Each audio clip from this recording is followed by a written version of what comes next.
Hi, Jackie. Thank you so much for taking the time out today and joining me in this episode. How are you today? I'm doing very well. Thank you. Thank you for having me and inviting me to share. Yeah, you're most welcome. So, yeah, today topic we discuss about healing, which is like really close to the subject. And before we talk about the topic, I just want to know more about you, how you became a life coach, and how you got everything started.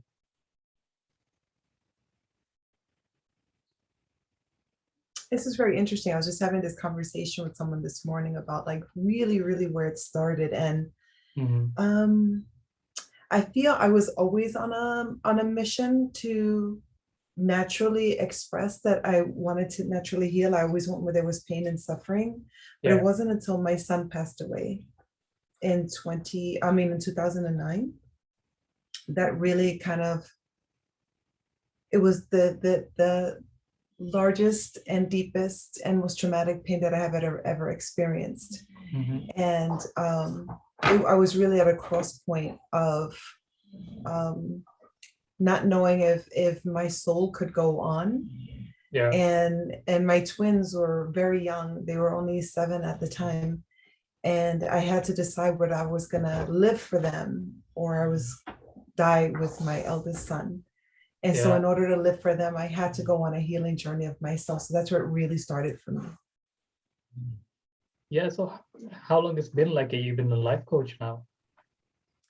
So not just a life coach, because life coaching is kind of different. I think more like a spiritual life coach because Hmm. of how I support individuals.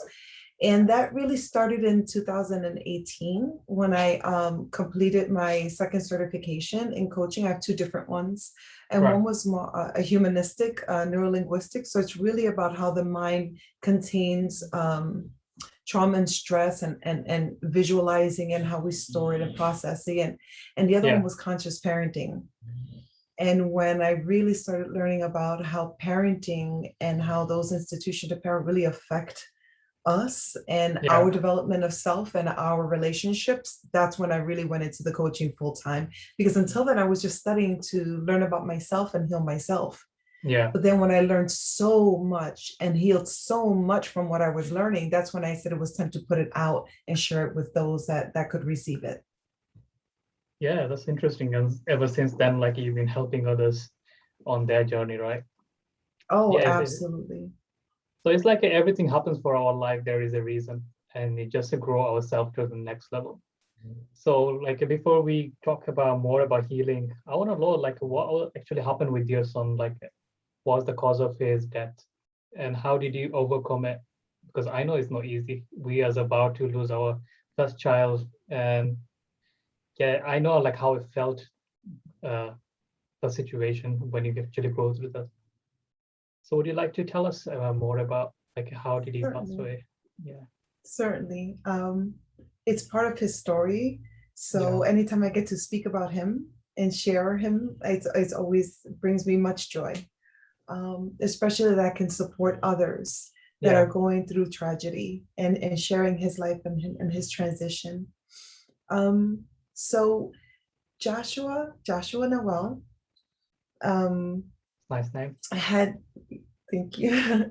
He had been struggling in school with and what I will refer to as compulsory education and not being able to sit still and follow direction and keep up with the other kids. So he was seen as ADHD, and so he was on medications for ADHD, and he was very hyper and what we would consider hyper back then. Yeah, And so he was put on medicines that we would have to go constantly to the doctor and because he would adapt and then we have to switch. And I didn't know and really anything. That was at the time where it truly was believing my whole faith was in the yeah, medical industry.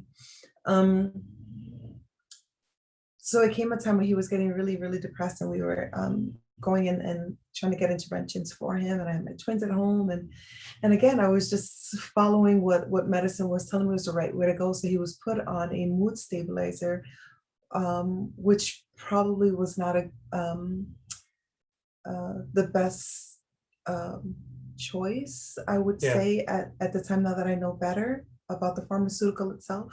He was prescribed that pharmaceutical by the psychiatrist, and he developed what is deemed like a 1 in a million chance of developing a condition called Stevens-Johnson syndrome, which is a severe allergic reaction to Right. a substance. Yeah. And he developed a rash, and within 6 days, he was in a burn unit. Wow. And he was put into a medically induced coma. And he transitioned during that time. Yeah. So sorry to hear that. So how Thank old you. was he at that time? 11. 11. Yeah. He was 11 years old, and he was in the ICU before he was transitioned to the burn unit. And it was in the ICU. The reason we transitioned him was because he was in such excruciating pain. Yeah. He was begging me to let him pass. And so when I saw that we had really reached a point where he was struggling and suffering, as a mother, I had to make the Yeah. step to release him. And I blessed him. Yeah. It's like hardest decision ever, right? To going through.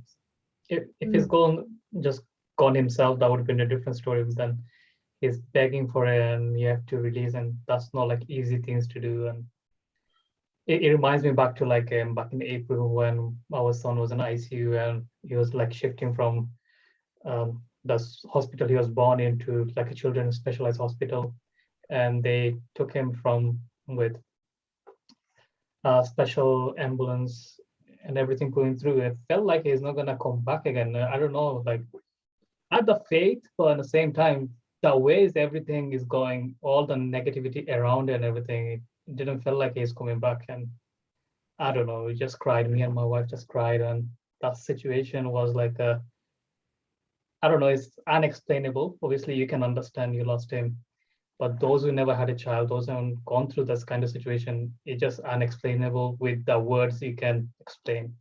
And obviously, that's why I don't want to ask you how did you felt. I'm gonna ask you like how did you move forward? Because obviously you had like other children as well, like that time.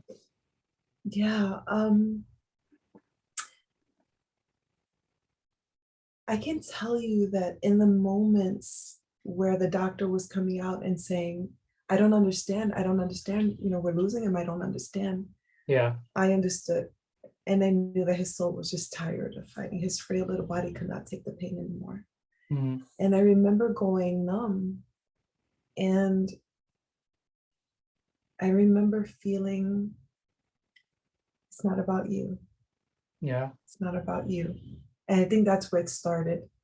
Because on the way home, I remember getting in the car and just feeling this weird kind of like, I wasn't in that world yet, Yeah. the after him, but I still wasn't out of the world where he was there. So I was like Yeah. in this weird space. And I remember going, but I can't go home because I can't go home. My son's there. Mm-hmm. How do you leave him? Like it was just very bizarre. Like it just, and It I didn't feel knew like that a real, right? It just felt it like you're doesn't. still in a dream. You're having a nightmare or something like that. Yes, Yeah. yes. And it's hard to breathe Yeah. because I don't know if I'm waking up. It's very bizarre space. And then I remember my twins at home, and I was in New York, I was in Manhattan in a hospital, and we lived in New Jersey at the time. And I had to drive over the bridge. And I remember when I crossed over the bridge, I said, that's it. I crossed the Yeah. water. That life is gone. I'll never see him again. And I have to go home and tell my babies that their Yeah. brother's gone. Um, Another and hardest thing to do. Yeah. that's what made me move forward was, okay, I'm their mom. I have to be there for them. This is not about me. And I will take my time and I will figure this out and I will learn and I will get through this because I'm not being punished. Yeah. And he is not a punishment to me, and I will figure this out It made because it he was little. love. It made it a little bit easier because you have other children, so you can look forward to like I have to be strong for them, right? But when you had like only one child, it makes it so much complicated because we had to been through like this our first child, and there is no other children we can look forward to. Like I can live for them or I have to be Yeah, strong for them. It's just only me and my wife. That's all. But with your situation, if God blessed you with like you had other children where you have to be strong for them, that there is no other choice you have because they need a mom too. So during that time, like you had your partner with you, or Yes, my ex-husband. Yeah, yeah, we were, it was very difficult. It was mm, really difficult. And sometimes I believe that Joshie as a big brother actually called in twins right, because deep down he knew that yeah, I was gonna need that.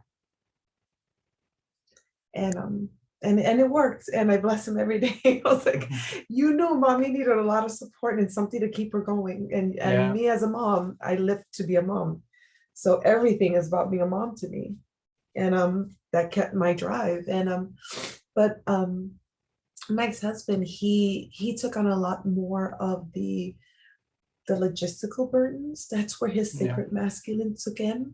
And he had to do the official identification of the autopsy. He had to do all that and mhm, to spare me. yeah, And I think that that is something that he is still recovering from. And our marriage survived, another 11 years, but it could not survive. We both healed in yeah, very different paces in very different ways. And so now we co-parent our twins that are mm, now 20. And we're very cordial and respectful and honorable and honoring the life that we had and honoring the son yeah. that we raised together. And our children, they keep us conscious, they keep us respectable, they keep us very centered Yeah, and always walking with integrity.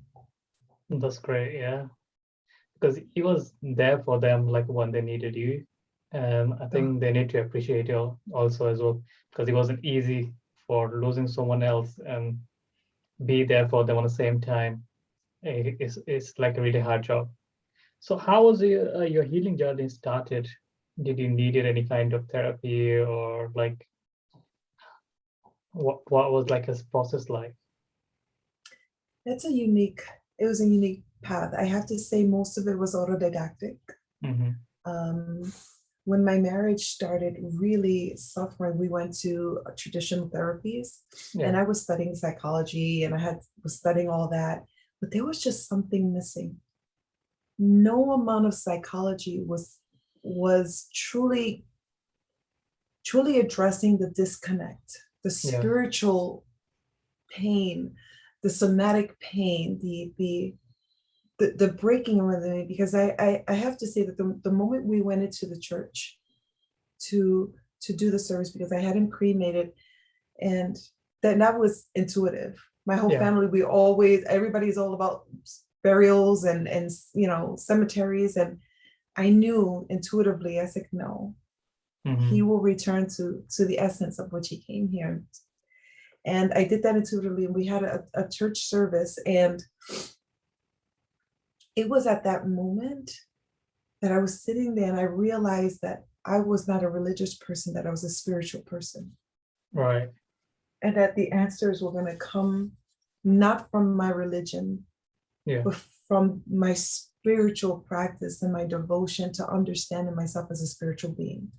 So Hmm. that's what started. And when psychology really was not serving me and serving us, I Yeah. really started going into, there's something else, there's something I'm not seeing. And I really started going further into my spiritual practice, which at the time was separate. Yeah. Spirituality was one thing to me and psychology was Which is another. different. And I really started understanding that this was one journey and path. So I started really studying all of the traditions, Mm. and that led me on my journey to, like, I really just took it and I said, we're moving. A Yeah. year later, just we moved. I could not be in New Jersey anymore. I did not feel my son's spirit there. And I So you started changed the following my place like where intuition. your son passed away, right?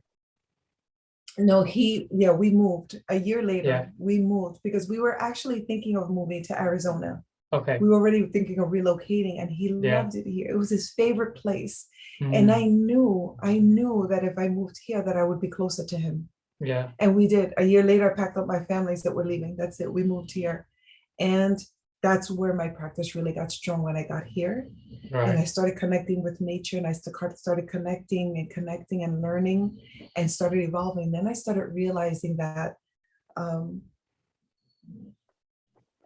that my body was also spiritual, Okay. that it wasn't my thoughts, that it wasn't Yeah. just my words. And that's where I really started exploding. And that was my healing, because in understanding that, then I knew Hmm. that my son was here. I knew Yeah. my son was always here. And I knew that all I had to do was breathe, and I would breathe him in. And I know that wherever he was always with me. And Hmm. that truly started bringing me the peace that I needed to continue to heal and move forward. Yeah. So how long actually took you for like healing? Obviously, I with my experiences, it's not like you can get detached from the situation wherever it actually happened. It's always going to be there. Every night you go to bed, he is gonna be remembered. I know those feelings, but how you put back of yourself and keep moving forward. How long actually took you to where you was at the beginning from a starting point to right now? How long actually took you to get to the next level of yourself on a healing process?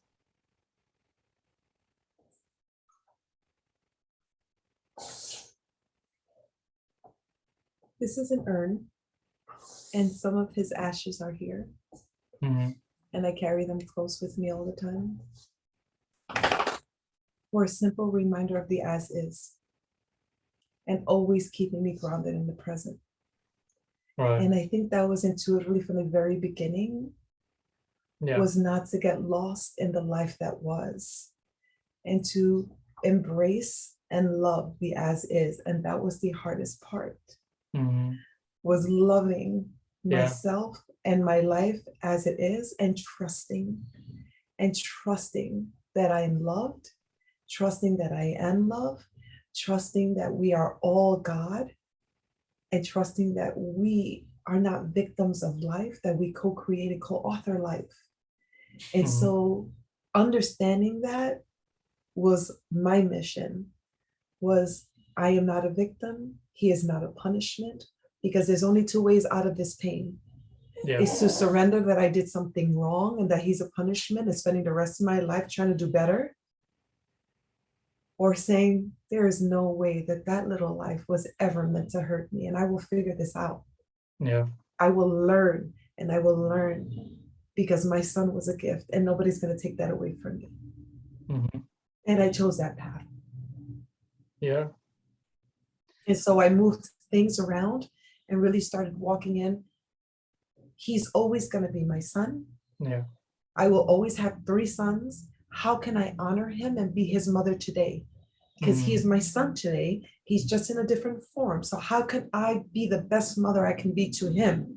And it's to be of service to his life, to be of service to his transition, to Yeah. see his life as a sacrifice, to wake up and break me open and decalcify myself and the ego that life had imposed on me, and to truly release all that and be the best person that I can be, to honor him and make him proud of me. Yeah. So those who's like going through the healing process, how they can get started with the process? How would you recommend for people to get this journey? Like you probably coach other people on a healing process. So how is this process like? We can't do it alone. We just can't. If I didn't have the love and support of my family, Yeah. I would not have been able to get through this. Hmm. It is it is a spiritual death, and we have to understand that when your child passes, it is a spiritual death, and you become someone else. In that Yeah. moment, you become someone else. And it is in that transitioning to who I have become now, and releasing lovingly who I was before that, and not getting stuck in who I was and wanting to stay there and hold on and blame and wonder and why. And I could not get lost in and this is not a judgment. Yeah. Everyone heals and everyone goes through their processes. Me personally, I could not be that person to continue to celebrate his life as if he was still here, celebrating birthdays and celebrating anniversaries and thinking about what if he was still here and what if he's not? Yeah. He's not. And for me, that was not healthy. For me, that did not help me to continue to grow and evolve into this new transition in life that the divine was taking me in.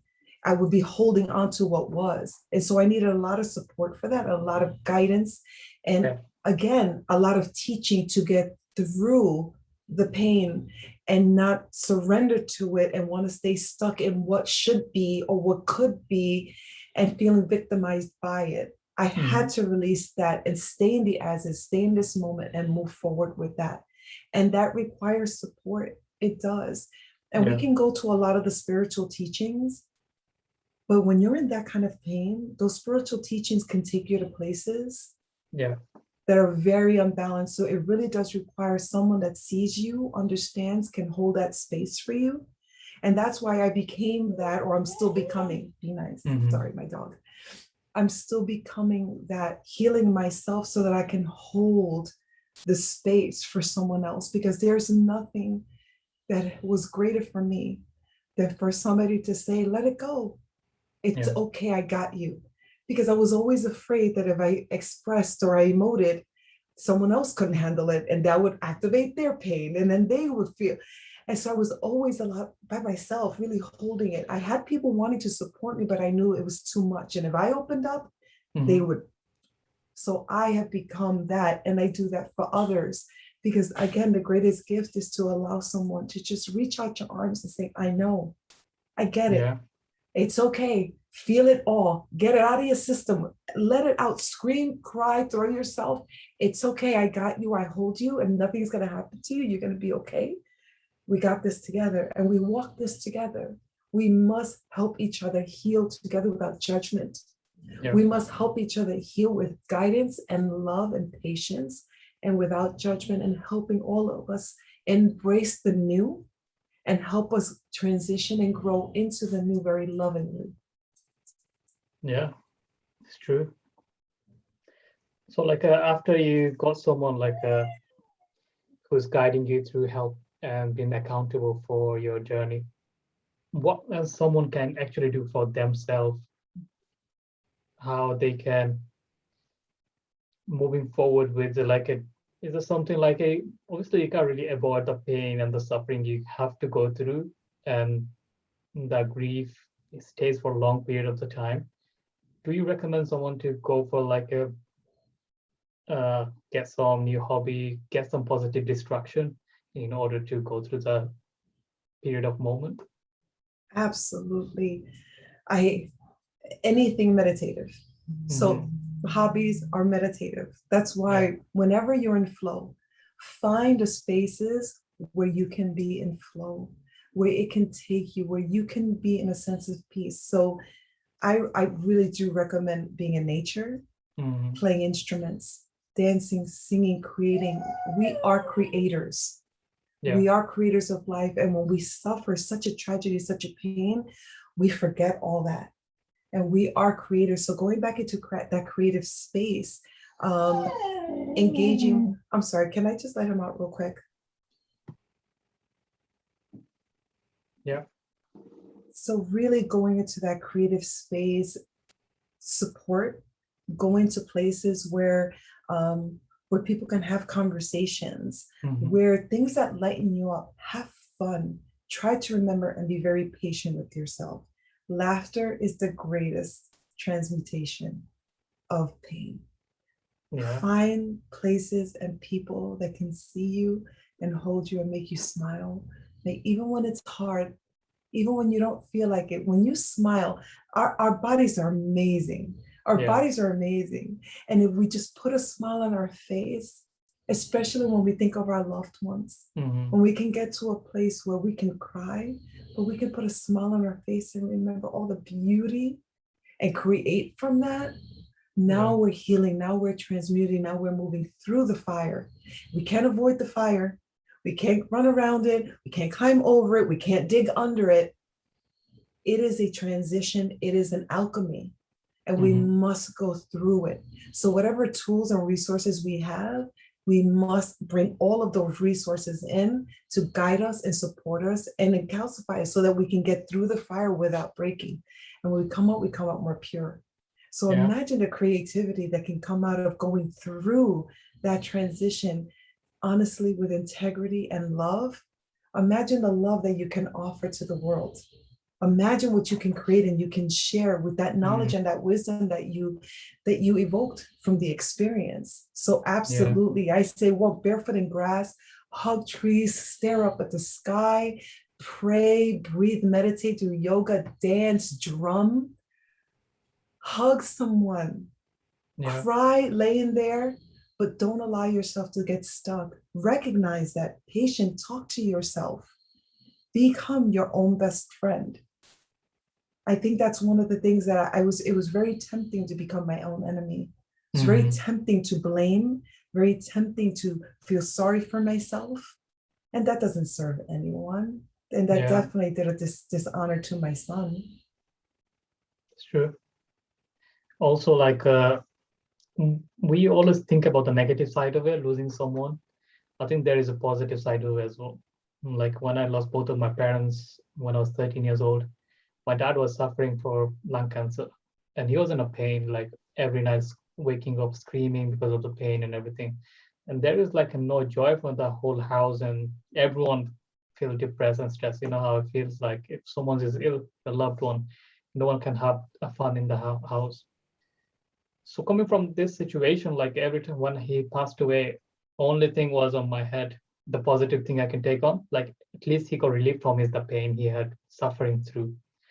And those kind of things you can look through because no one permanent to in this world.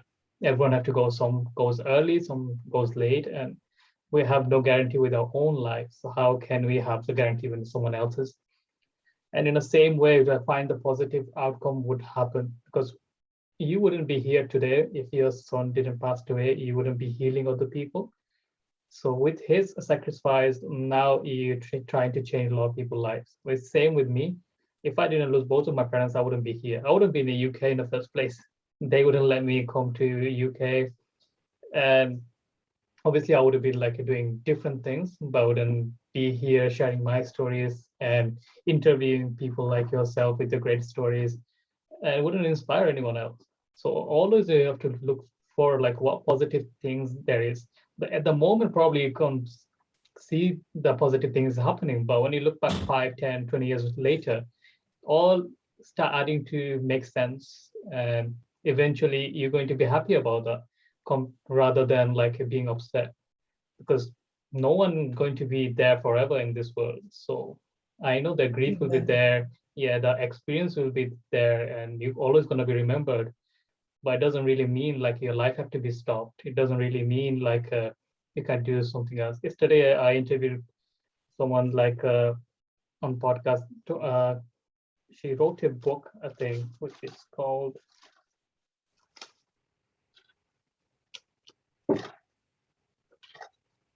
Living and Loving and Living Through Grief.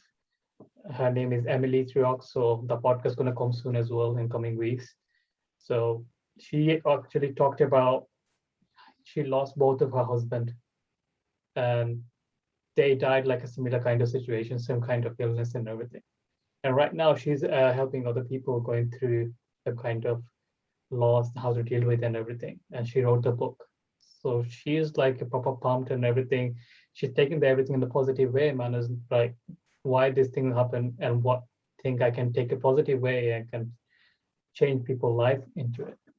So it's like always need to find something in the negative. There is something positive there, and this is the reason we can move forward. Otherwise, the life doesn't mean nothing.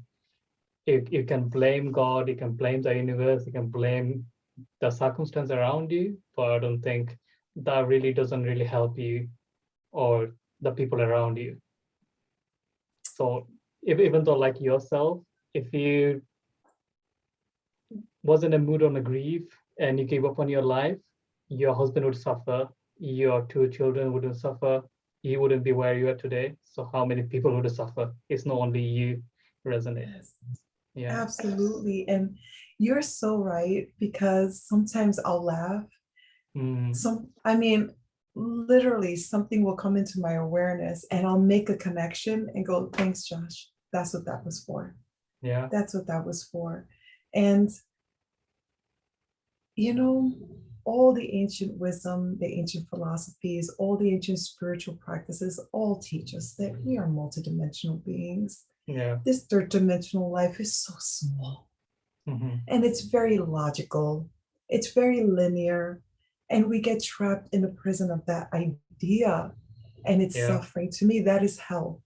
Really truly living this third dimensional existence as it is right now, if you really truly believe that this is all that there is and we're helpless to like whatever else is outside of that third dimension, to me that's suffering.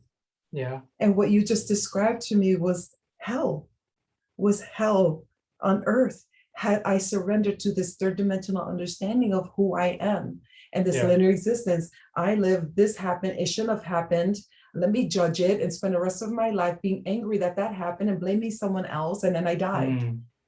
You know, oh my Makes sense. goodness, what a small existence to the complete enormity of who we are as beings. Yeah. And knowing that, learning that, and knowing that was truly the inspiration. Was like, Yeah. is it really real? There really is something else. And you and I were sharing that sometimes life takes us in a direction, because again, it's all co-authored. This is this Yeah. third dimensional existence. We are spiritual beings that come in here to live a third dimensional experience, but we're just a drop of water out of the ocean to Yeah. experience itself and go back. And so when I learned that, I said, wait, I'm just a huge droplet of water. We're over 80% water. I left the ocean, I'm walking on land, and I'm experiencing life. And Yeah. it's finite, and that's okay, because eventually the sun is going to dry me up. I will become vapor, and I'll go back and become rain, and I'll go back. And so I said, that's where my son is. He's back in the ocean. And if I'm water, then I always have access to the ocean because it is me and we're the same. So then how do I raise my vibration? How do I learn who I truly am so I can always be in touch with home? The ocean is always home. Spirit is always home. The divine is always home. I'm just taking a journey outside of home for a little while. But if he's back home, then how do I Yeah. connect with that and be that today? And that was kind of like the excitement that there was something bigger. And we are so much Yeah. greater than the worst thing that ever happened to us. We're so much greater than our suffering. And we are connected to our loved ones because we are all one. Time only exists in the third dimension. We cannot surrender to the fallacy of what time is. He Yeah. is infinite. Your parents are infinite. And now you get to walk among this infinite spirits that are now around us and with us all the time. And that knowing is what truly liberated me from the suffering, that helped me leave the suffering. And now I say, I go back and I say, okay, you don't have to live with suffering. There's so much more. And I bet you if I share some things that I learned, you can free yourself. I don't heal anyone. Yeah. I hold space and I share wisdom that has helped me. And I literally watch how people consume that and start healing themselves and releasing themselves. And I just hold a space while they do that. And I just support and love them as they do that. Yeah, it's true. And also another thing I would like to touch, like we never get taught about like how to deal with the loss, you know. Yeah. I think everyone should like teach the children. The problem is the parents they don't even think about they have to die one day. And they don't even think about, even though their parents is like 80, 90 years old, still they think they're gonna live another 100 years. We don't go to the reality of it. We need to sit back and think, how would you actually feel if I lose my dad?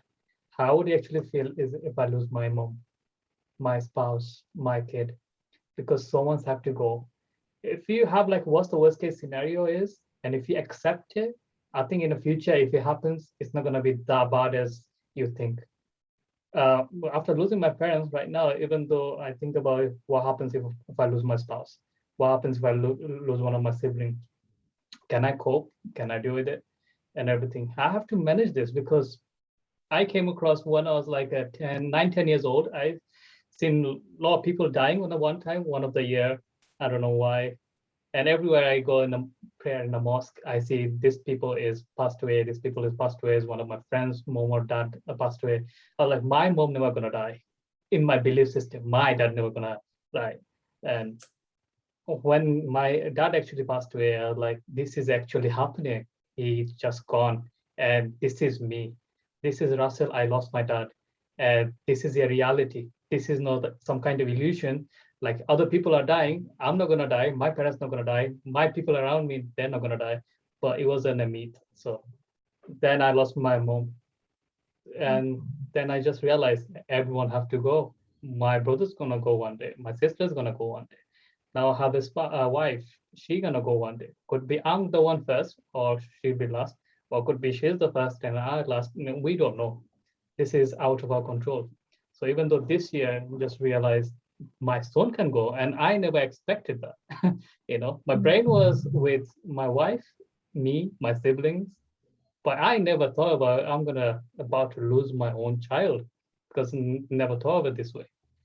And then when we heard like a doctor told us on the same day he's not gonna make it next 24 hours, me and my wife cried for a couple of hours. Then inside me something came. I was like, go back to why I started after losing my parents. Everyone have to go and go through this. This is the another reality, and I have to accept it. And nothing I can do. Take the what's the good thing actually happened. That time I made my mind like I'm optimistic he's gonna make it through. At the same time, I'm optimistic, not optimistic. I was like same time feeling like what doctor been saying. I have to accept that as well.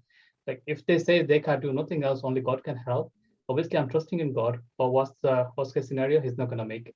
So if he doesn't make it, what's the positive thing I can take? Which is like I saw his face. He held my fingers. He cuddled his mom, cuddled me a little bit. So this is the positive thing we can take on. Why we have like a miscarriages, so we wouldn't see him anyway. Why if our like stillbirth, we wouldn't met him or he wouldn't see us. So at least he saw us for like a few hours and he's there for a few hours. And that's the positive thing we can see. And we tried our best as well. So, and also it's a good thing he's gonna go heaven because we believe in this because he didn't do any kind of sin. So he just is newborn baby, he's gonna go heaven. So that's the positive thing we look forward to. And that's really actually working. So I think everyone should take a step back and ask them question, how would I feel if I lose the person I really love the most? And how would I react? And if I'm not ready, how can I be ready? Because that is the reality. Sometimes it will happen, sometimes it may not happen. But if you keep yourself strong on this situation, it's not gonna hit you as bad. And at least when it hits you, you know how to come out of it. Because you don't wanna ruin your own life, right? Because the things you can really control. And everyone got some kind of gift. Like you have the gift right now for healing others. I have the gift doing this, helping others or advising some people from like my friends and family circle. And if I grow more, then I can do to the world. So it's like a different way. So you have to take the positive. What I hear you saying is two things. What I hear you saying is really that we we we live in cultures and societies that fear, Yeah. right? We're very hubristic society. We're a very entitled society. We feel that we should just conquer nature, that we should just anything that's not human is ours. And matter of fact, being human is ours too, because human is finite, but we're going to make it infinite as much as we can. We Yeah. are just going to go against nature and we just do not want to die. And why? Because there's this fear. There Yeah. is this paralyzing fear of death. And to me, it's fear or mortality. And so people are very, very, very, very afraid to have the thoughts that you're thinking of because they literally break under the idea of, wait, my parents are going to die. Like, it is such a terror that I can't even think about that. I can't, if I think about that, I can't function, and it shuts them down. They don't even listen. So, If you, even though you tell them, like your parents come like, oh, don't even say that. It's a bad luck or something. Different cultures. Yes, it's the terror. It's Yeah. a terror, and it's not logical. And that's how I know that it's a spiritual break. Because this third dimension is it's run on physics. The laws of physics govern the third dimension. And so that's only half of our brain, our logical brain. Our other half of the brain knows very much that we are infinite, knows very much that we are nature, knows very much that we are cyclical. knows very much that we transition, and we don't allow ourselves access to that. We live very much in our left brain, and then it freaks us out when it's like, wait, death cut short. Wait, I don't have any control. You mean somebody could just develop a disease and just die on me? Like, that's control, and that anxiety of not being able to predict is something that is cultivated in us. It is put in us, and we adapt that. It's a program. If we were living out closer to nature, if we were living really closer to our indigenous ways, life would be finite all around us. We would literally watch cycles of life turn all around. It would be part of our everyday existence. We would celebrate the transition. We would truly understand what transitioning from one life form to the next is naturally. And we would embrace that and celebrate that and honor that. But because all of that has been stripped from us, and we live in this very artificial world, where buildings can last forever, and we make things that but then on the other hand, we take that and we turn it upside down, because everything is finite. Like, this phone will only last like a year, and then you need a new one, and you need a new one, and you need a new one, and you need a new one. So it's like these messages are constantly, and so people panic in between the messages of lasting forever. We'll do surgeries, we'll replace body parts, we'll put machines in our bodies. As long as we don't die, we're gonna live forever. It's like that fear. But then we send the messages, oh, we could just, that's disposable, that's dispensable, that's disposable. At work, you can't hold on to your job, because if you make one mistake, you won't have a job. So there's things you can hold on, there's things you can't hold on to. So everyone's trying to control things, because no one has control over themselves. My own happiness, my own joy, my own choices. Am I doing the job that I want? Am I with the partner that really, really fulfills me? Am I walking the path that I really want to do? And so no one's doing anything that really is actualizing their essence of who they were born to be. So the fear of there's a limited time, and then it's over, and then what happens? And then it's done. So it's that disconnection from the all, that it's like, okay, so once I close my eyes and I take my last breath, well, that's it. And then I spent 50 years doing nothing. I spent 70 years. I've been 14 years doing nothing. So it's like, that's, to me, it's a spiritual disconnect. That's what causes and maintains the suffering. So if we accept our mortality and we celebrate our mortality, wouldn't you want to celebrate every life as a party? If you don't know what's coming tomorrow, if all the possibilities, and then remember, we have myriad of possibilities of our futures, but if fear is attached to one, we will hold on to that one, we will grab that one, we will live that, and everything we do is based on that one fear. When there's a myriad of possibilities that could occur. So fear keeps us really, really, really trapped. And to me, that's also suffering. And because it prevents us from living in the reality of, yes, my parents are going to pass, my siblings are going to pass, I'm going to pass, my non-human companions will pass, the tree will pass, everything is cyclical. It's going to happen, and it's okay. And we all survive, we all move on. But still, it's a terror, and it's because of that spiritual disconnect and the not accepting of the as is. This is who I am, and I'm okay. And truly believing that we won't break, truly believing that there is something else after. It's like nothing else after could possibly be as good. So I'm just going to hold on and stay suffering what would have, should have, could have been. Instead of really believing that I can find joy and happiness, and could I actually be happier at the other side of this? Is that possible? No, it's only misery, because this person is no longer here. And what a disservice it is to us. And again, all our gifts that we were born to bring. I see my son as he made a sacrifice so that I could be doing the work that I'm doing. That's how I see his path. I see us all as signing soul contracts. And he knew exactly what he was going to do when he got here. I believe God doesn't make mistakes. Nature doesn't make mistakes, and everything happens as it should. And so he came here, and what was the lesson? What were the pearls in there for me to learn from, so that I could grow and actualize my purpose? Because obviously I was not living my purpose. I'm doing it now. I wasn't doing it when he was 11. So he was my force to say, Mom, I'm going to do this because you were born to do something else, and the world needs you. So I'm going to do this, and it's going to hurt. It's going to hurt, and you're going to feel like you can't breathe. But trust me, this is all for the service of the whole. This is service for all good. And he was right.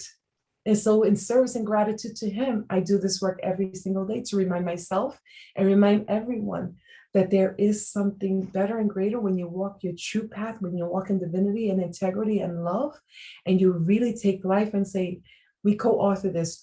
There's two authors on this book. There's life, but there's also me, and I get to choose. Yeah. And our reality is our choice. Our perception is reality. So I choose to see life this way, and it served me well. Yeah, absolutely. Yeah, Jackie, so we take coming to the end of the show. So it was great sharing Oh, your wow, that was journey. fast. Yeah, it's nearly an hour. So those who's listening wants to reach out to you or learn more about you, how they can find you. So they can always reach me first through my website. So it's www.seeds2inspire.org, seedstoinspire.org. We're on Facebook at we're on Facebook and LinkedIn and Instagram at Seeds to Inspire, but I also have a personal LinkedIn and a personal Facebook page. You can email us, you can send requests, ask questions, volunteer. We always are looking for supporters to help us do this work out in the community. Yeah. And drop a line and say hi and let's talk. Yeah, that's great. Yeah, thank you so much for coming to the show and share your amazing journey. And I know I made you cry, so sorry for that. And we had to be emotional. So yeah, I wish you good luck with your career and rest of your life as well. I hope you have a lovely week. Thank you. Thank you to all of your listeners as well. Thank you so much for spending this time with me and allowing me to share my story and sending blessings and love and healing to all of you. Thank you so much, Jackie. So that's a wrap, guys. So till the next episode, stay safe, stay healthy. I'll talk to you soon. Take care.